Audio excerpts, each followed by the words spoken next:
রুটি পরোটা ভাত সব কিছু দিয়েই ভালো লাগবে এই নিরামিষ সবজিটা। সকালবেলা হলেই টেনশন কি রান্না করি রুটি দিয়ে খাওয়ার জন্য, একঘেয়েমি ভাজি আর ভালো লাগে না, তাই রুটি দিয়ে খাওয়ার জন্য নিরামিষ সবজি রান্না করে নিলাম। Hello everyone, welcome my page. সবাই কেমন আছেন? নিরামিষ সবজি রান্না করব, তার জন্য সবজিগুলোকে কেটে ধুয়ে পরিষ্কার করে নিয়েছি। বাসায় থাকা যে কোনো সবজি দিয়ে এটা রান্না করা যাবে। তো এখানে আমি পটল, কাঁচকলা, আলু, পেঁপে নিয়েছি।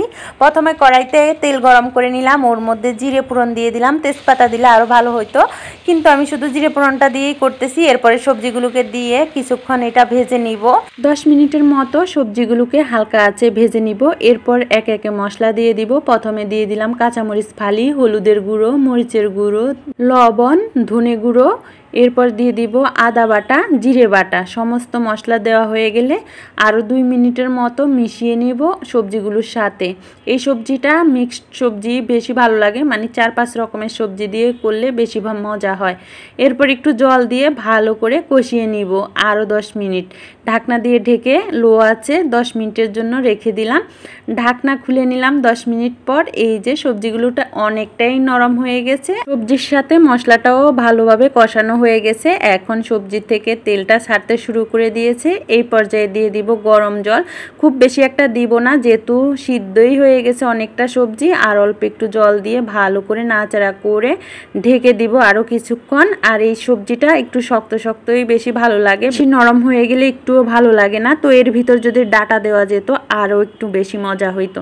তো আমি আরও কিছুক্ষণ এই যে জাল করে নিলাম, দেখলাম যে সবজিটা এখনও শক্ত আছে, এজন্য ঢেকে দিয়ে আরও কিছুক্ষণ রান্না করে নিয়েছি। তো এই যে সবজিটা সিদ্ধ হয়ে গেছে, ঝোলটাও কিন্তু গাঢ় হয়ে আসছে। নামানোর আগে দিয়ে দিলাম ভেজে রাখা জিরে আর ধনের গুঁড়ো, একটু গরম মশলা গুঁড়ো উপর থেকে ছড়িয়ে নাড়াচাড়া করে সবজিটাকে নামিয়ে নিলাম। এইভাবে সবজিটা রান্না করলে ভাত, রুটি, পরোটা সব কিছু দিয়েই ভালো লাগে। প্রতিদিন সকাল হলেই একটা টেনশন যে কি রান্না করি, আর রুটি দিয়ে সবসময় ভাজি খেতেও ভালো লাগে না।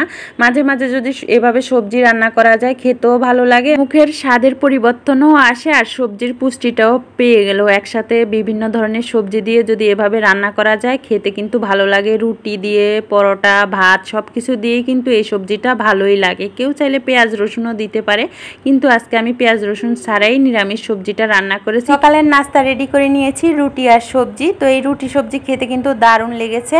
আর এই সবজিটা কিন্তু অন্য সবজি দিয়েও করা যায়, সাথে মুগের ডাল দিলেও হয়, অন্য রকমের একটা টেস্ট আসে ডাল দিয়ে রান্না করলে। তো আজকের ভিডিওটা আপনাদের কাছে কেমন লাগলো অবশ্যই জানাতে ভুলবেন না। আপনার সুন্দর একটা কমেন্টে আমি অনেক অনুপ্রাণিত হব। যারা এত সময় ধরে ধৈর্য সহকারে আমার এই ভিডিওটি দেখেছেন তাদেরকে সবাইকে জানাই অনেক অনেক ধন্যবাদ, ভালোবাসা। ভালো থেকো সবাই।